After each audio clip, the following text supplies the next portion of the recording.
kaya po entertainment po yung vlog namin. At God bless, thank you. Okay na yun. Gago, prank. Putang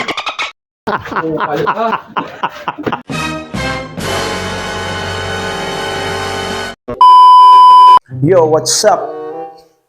Ngayong araw, kung pansin nyo, hindi isang skit or content yung ginawa ko. Dahil ngayon may naisip akong gawin is bala kong i-prank si Panchito Vlogs, no? So may ginawa kasi kami isang content which is yung magtatawas, no? So naisip ko lang bakit hindi ko i-prank, no, para maiba naman yung content namin na i-prank si Panchito Vlogs, no?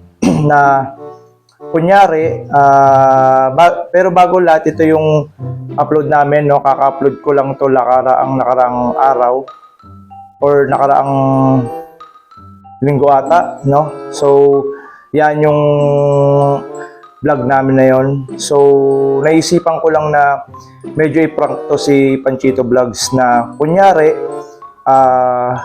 merong magrereklamo sa amin kasi parang na-open sila na ginawa namin yung vlog, yung content na magtatawas, no? So sasabihin ko lang sa kanya na merong magsasampa ng kaso sa amin, sa kanya, no, na mga samahan or ng isang organisasyon na kung saan na-open dun sa pagpapatawan niyang ginawa dun sa pagtatawas. So tingnan natin mamaya yung magiging reaksyon.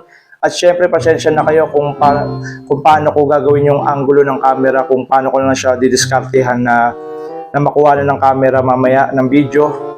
So mamaya, tingnan natin yung magiging reaksyon niya at plano ko sanang gawin pa siya ng apology video, kunyari, na humihingi siya ng tawad doon sa ginawa niya magtatawas. So mamaya tingnan lang natin paano ko didiskartehan yung pagkuha sa kanya ng palihim na video.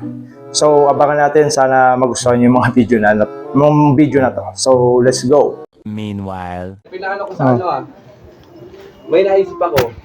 Alam niyo, may costume ako dyan, yung mga pang manghuhula. Nakita ko din sa mga dati. Hindi gago, may problema tayo, pre. Di ba yung ginawa natin magtatawas? Di ba sabi ko sa'yo, hindi natin dapat ginawa yun eh. Bakit? May nag-email sa akin, pre, parang organisasyon yata sila ng mga, yung parang mga ganun, mga faith healer. hindi totoo yan. Pre, kung daw, bakit daw tayo gumawa ng ganung video? Nire-replyan ko, sabi ko, hindi po, pagkakatawan lang naman po yun, sir eh. Sabi niya, hindi magandang, kasi awit nga, binash namin or inanuha namin ng kaso eh. Lalo pa kayo na maliliit lang kayong vlogger. Hindi nyo dapat pinagtatawanan yung ano ng vlogger. Wala naman siya, wala nang binanggit doon, tanga pa siya. Hindi, kumbaga parang ang pinagtawanan kasi nila doon is yung, parang ang na-open sila doon sa parang nakakatawang pagtatawas. Hindi daw ganun ang tamang pagtatawas. Parang nagbibigay daw tayo ng false information sa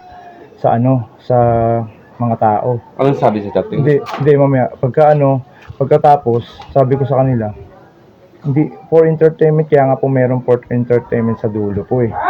Sabi ko, sabi niya, hindi mo naman yun, sa tingin mo ba, makikita pa ng mga viewers yung entertainment kung napanood na nila ng buo? Sabi ko, ba't po kami ang pinapansin niya, napakaliit lang namin vlogger. Wala lang kayo, pinapansinin. Bobo pala nila eh. Tanga-tanga nila.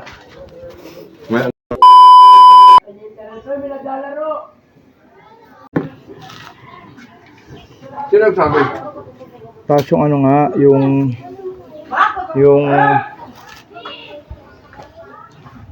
Faith healer?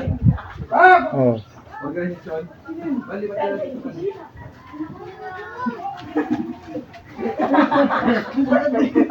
Organisasyon ng faith healer? Ano sabi sa'yo? Tingnan ko. mamaya, Walang burahin niya ako na. Panood na ng tao yun, pre. ayun.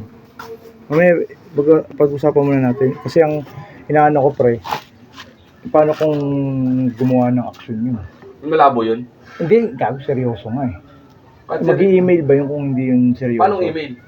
Hindi nga, nag-chat nga siya sa... Hindi siya email eh. Parang Viber call.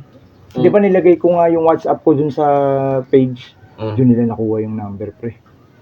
Tumawag sa'yo, rekta? Oo. Nagulat ako, kala ko nga loan up eh. Sabi ko loan up. Hello? Sino to? This is pinatay ko agad. Tapos tumawag ulit ng sunod. Seryoso. Ito po ba yung, yung parody ba? Panchito Vlogs. Sabi ko, ay, bakit po? Ano po bang ganyan? Nakuha namin yung number mo sa WhatsApp. Tapos sabi ko, bakit po ganyan? Ay na nga, pinaliwanag nila, pre. Ang sabi lang nila, pre, kung gusto nyo hindi namin kayo tuluyan, is mag-public apology kayo through video. Tapos ipopost nyo. Tapos buburayin nyo yung magtatawas. Ano public apology? Magsusorry ka lang sa video. Tayong dalawa. Or ikaw muna kasi ikaw yung nasa front eh. Tapos ngayon ang gagawin natin, pre, buburayin natin yung video. Ba't kailangan pa nilang yun? Pakialaman yun? Sabi ko, maliit na vlogger lang naman tayo eh. Hindi naman tayo sikat eh. Ano sabi? Tanga sila awit nga. Di ba? Tsaka ang layo naman sa sapi-sapi para naman sila tanga. Kaya, hindi natin pwedeng baliwalayin. Pre, pag may mass report ang... Alam mo ba, pre? 20 mass report lang, bura yung channel natin. Pwede tayong mabura doon. Hindi, kaya ang gagawin talaga natin, pre. Paburahin talaga natin. Ilan ang views nun? Ano pa naman yung pre? 100 na ata yun. 170 plus ata yun. Hindi, tumawag lang siya eh, sa Viber. Baka lang yun, nung Easter lang yung Hindi pre, tatawag ba yung gago? Ano pa kailamin sa video natin? Hindi, kaya nga ang gagawin natin, pre. Gagawa na lang talaga tayo ng video. Yan po, public apology lang tayo sa ginawa natin sa video. Sige. Sige, magsabi ka na lang kung mag-public apology. Sorry nga pala. Lakasan mo. Sorry nga pala sa lahat nung sa magpapasalamat. Kasi lang kami isa dito tayo lang magkakalaw. Galing sa marawasan kami. Ang naman namin sa mabigyan ng ayot pera na siya. Bilang namin yung hiyak. And ano ba, namin sinisira lahat ng 8 years na nagkaroon yung sa akin. Para ko kasi pero yung sinawa ko ng isang talaga si Papites. Lahat ko lang wala. Sabi ko, bibigyan namin ng at sabi, hindi natin makakalian. Dahil lang tayo kaya. Pero sabi ko naman, hindi namin. Hindi na, ganun yan. Pero para ko, sorry para kung may masakayo. Kami sa amin, o hindi namin, pero bilang namin siya na. Pampasaya lang po. Kaya po entertainment po yung vlog namin. At God bless. Thank you. Okay na yun. Gago, prank. Pangina mo. Ukal ka. Kaya ka nagtatawa. Utang ina mo. Prank sa ulo. Ayop ka. Sabi ko lang, di gagawa ng di maganda to. Gagawin na lang kita, gago, para may iba naman. At least may content tayo. Nag-miss pa ako. Yun po, na-prank ko po si Panchito Vlogs. Punyeta ka.